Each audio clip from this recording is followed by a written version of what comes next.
मातृशक्ति व आत्मीय बंधुओं, है तो ये कार्यक्रम अनौपचारिक, लेकिन अनौपचारिक में भी औपचारिकता, ऐसा कुछ ध्यान में आना चाहिए।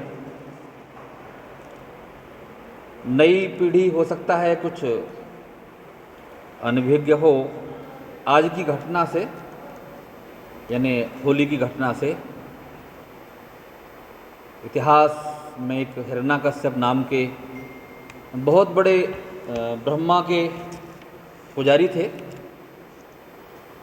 उन तप और साधना के लिए बहुत कठोर तप किया उन्होंने और बहुत साधना की। अनेकों प्रकार के वरदान भगवान विष्णु से उन्होंने, ब्रह्मा से उन्होंने मांगे और उनकी कठोर तपस्या का उन्होंने दिए भी। उनको वरदान था,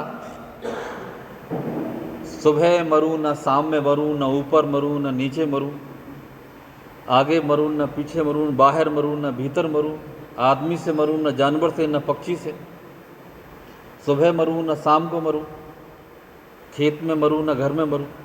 ऐसे सब प्रकार का वरदान उन्होंने प्राप्त किया। तो भगवान भी खुश हैं। जब कठोर तपस्या साधना करता है तो भूल जाते हैं कि कितना आगे दुर्दांत तो होगा, लेकिन उन्होंने तथास्तु कहा और उनको वो वरदान रहे। बाद में जब इतने वरदान मिल गए तो फिर तो लगा कि हम ही भगवान हो गए, अहम हो गया। शक्ति का संचय जैसे ही हुआ और अहम ऐसा हो गया कि अहम ब्रह्मास्मि, मैं ही ब्रह्मा हो गया। बाद में भगवान तो भगवान है, वो तो अपनी लीला उनकी तो अनेकों प्रकार की है और रास्ता भी वो जानते हैं। उसी घर में एक बालक उनके यहाँ प्रहलाद पैदा हुआ, जो भगवान का बहुत बड़ा भक्त,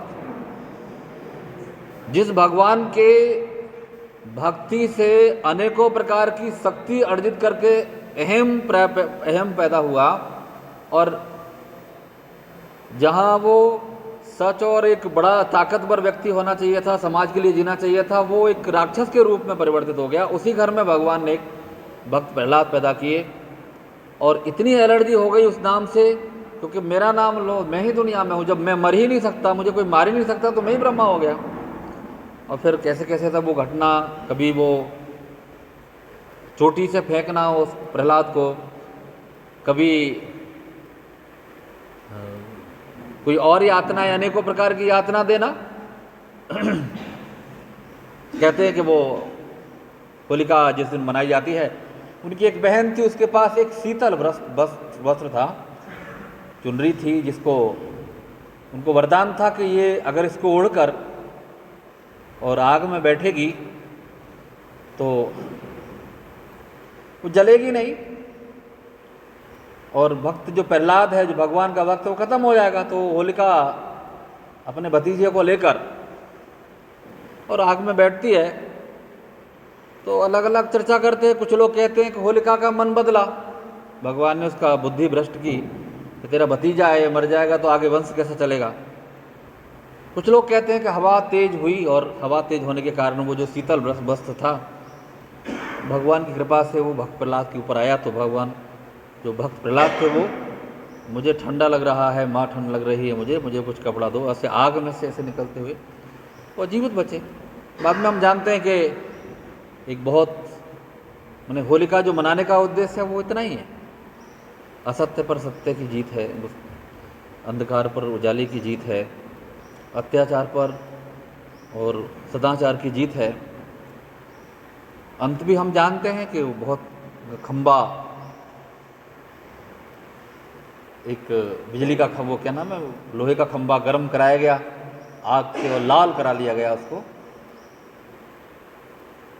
तो भक्त प्रहलाद को कहा कि देखें तेरे भगवान में कितनी ताकत है, तुझे बचाना है तो बचा, और इसको पकड़ना है ऐसे जेट में ऐसे इकट्ठा करना। भक्त प्रहलाद थोड़े एक संकोच में आए लेकिन देखा कि वो थोड़ी थोड़ी चींटियाँ उस पर चल रही, भगवान ने उसको चींटियाँ दिखाई और उन्होंने प्रहलाद ने उसको जाकर अपने आंचल में अपने गोद अपने हाथों से जकड़ लिया। कहते हैं उसी समय वो खंभा फटा और उसी में से नरसिंह जो भगवान थे वो निकले और दुष्टई करने लगा था हिरण्यकश्यप, उसको उठाया।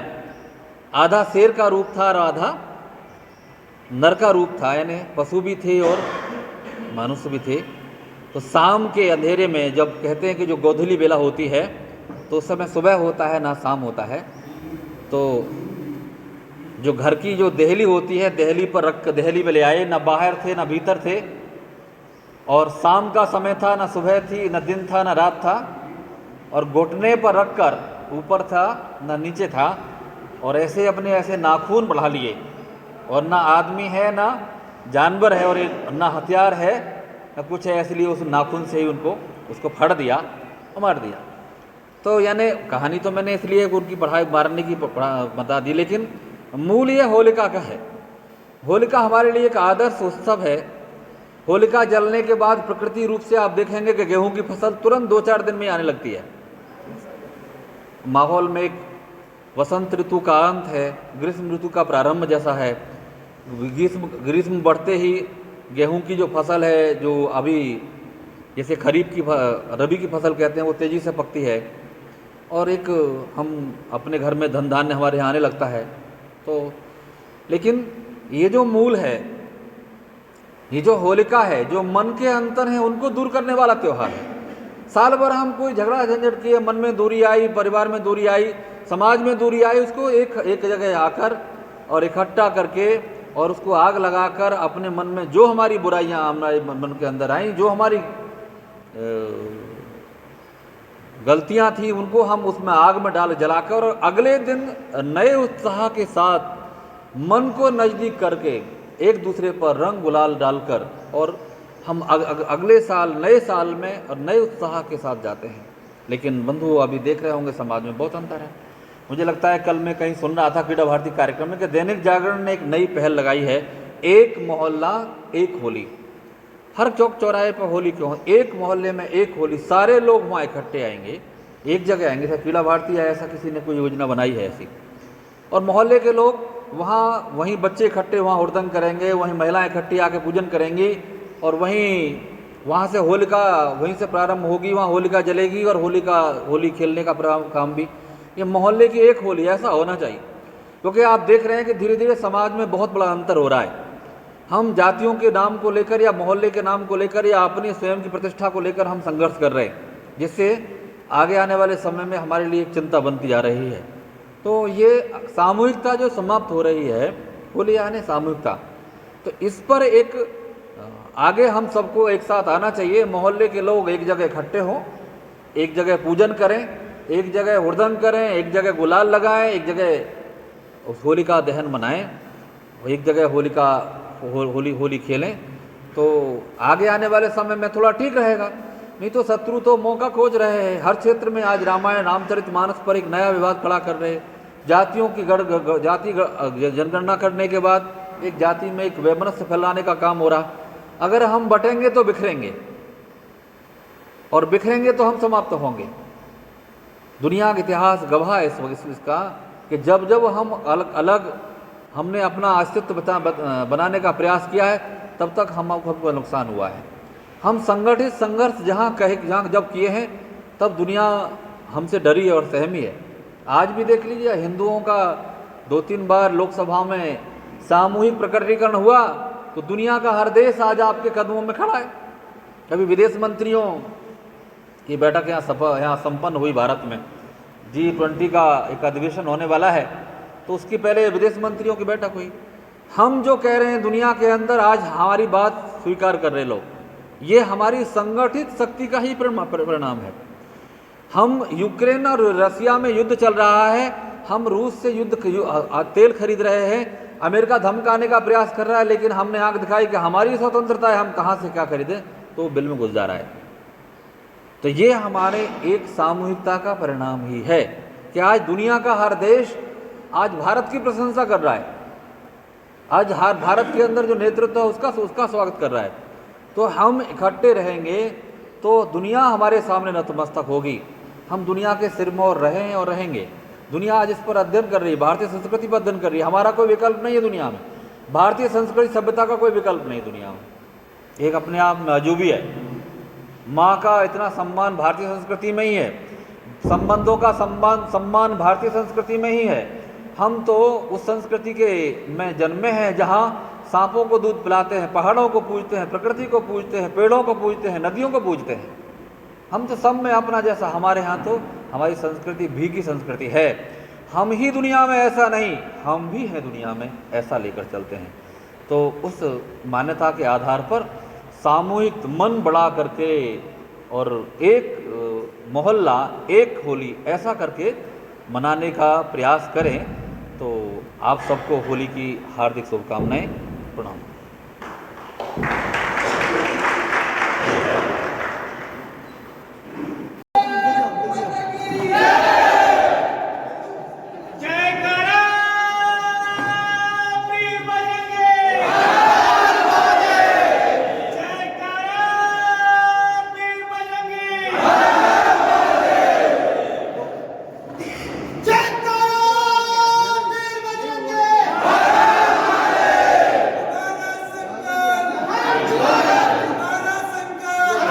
बहुत अच्छा प्रश्न है आपका।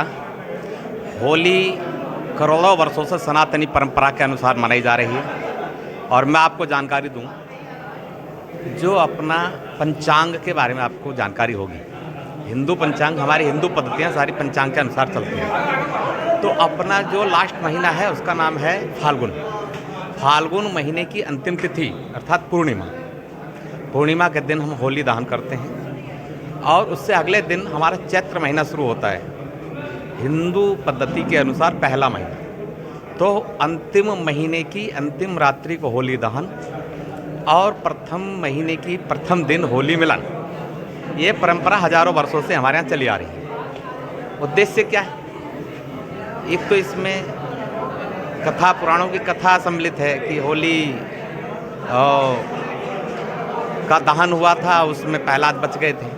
एक तो ये कथा उसमें सम्मिलित है। लेकिन सबसे बड़ी बात, सामाजिक आधार पर हम साल भर एक साथ रहते हैं। साथ रहने के कारण बहुत सारे मतभेद भी पैदा होते हैं और उन मतभेदों को भुलाने के लिए बुजुर्गों ने एक योजना बनाई कि हम साल के अंतिम दिन अर्थात पूर्णिमा के दिन, जो सुनहरा रात होती है और चंद्रमा की पूरी उजाला रहता है, उस दिन सारा समाज एक साथ बैठता था और बैठ करके जो गिले शिकवे होते थे उनको दूर करता था। और दूर करते हुए होलिका दहन अर्थात रात्रि में होली दहन के साथ साथ वो कहते थे कि सब लोग अपनी बुराइयों को इस अग्नि को दे दीजिए और उसमें सब समाहित हो जाए। और अगले दिन सब एक दूसरे के रंग में मिलने का काम करते थे और सब एक साथ जब मिलते थे तो उसको होली मिलन के रूप में, सद्भावना के रूप में हम लोग मनाते चले आ रहे हैं। तो इसीलिए मैं होली के अवसर पर अपने पूरे बंधुओं को, अपने समाज को यही प्रार्थना करता हूँ कि ये हमारा पवित्र त्यौहार है।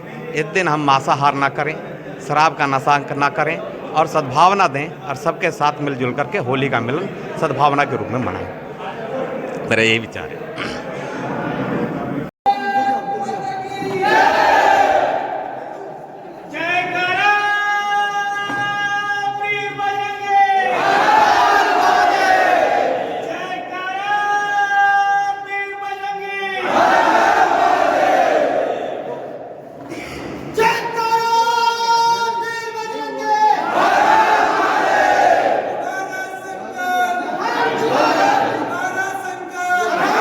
जिला अध्यक्ष राष्ट्रीय हिंदू सेना। भाई साहब, आप होली जो हमारा पर्व आ रहा है, इस पर्व के विषय में आप क्या कहना चाहेंगे?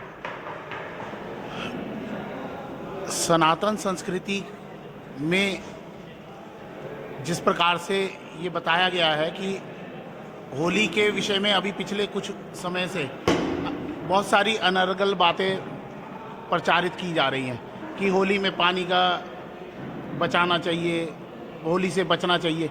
लेकिन वास्तव में होली सनातन संस्कृति का ऐसा त्यौहार है जिसके माध्यम से सारा समाज एक रंगमय होकर और हर्षोल्लास से सारे मतभेदों को बुलाकर हम उस त्यौहार को मनाते हैं। यह होली का असल मतलब है कि होली के माध्यम से सारा समाज एकजुट हो रहा है। होली से पहले होलिका जलाते हैं, उसका भी एक संदेश है कि बुराई को कैसे समाप्त किया जाए और अच्छाई को कैसे हर्षोल्लास से मनाया जाए।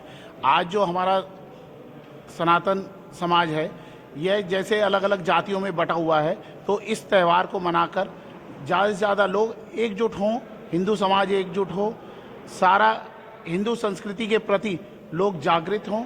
यही मेरा सभी भाइयों से, सभी बहनों से निवेदन है कि ज़्यादा से ज़्यादा खुलकर होली मनाएं। जो भी अपने मित्र हैं, शुभचिंतक हैं, बल्कि जिनसे हमारे मतभेद भी हैं, केवल वो जो सनातनी हैं उनसे मिलकर मनाएं हम ये त्यौहार।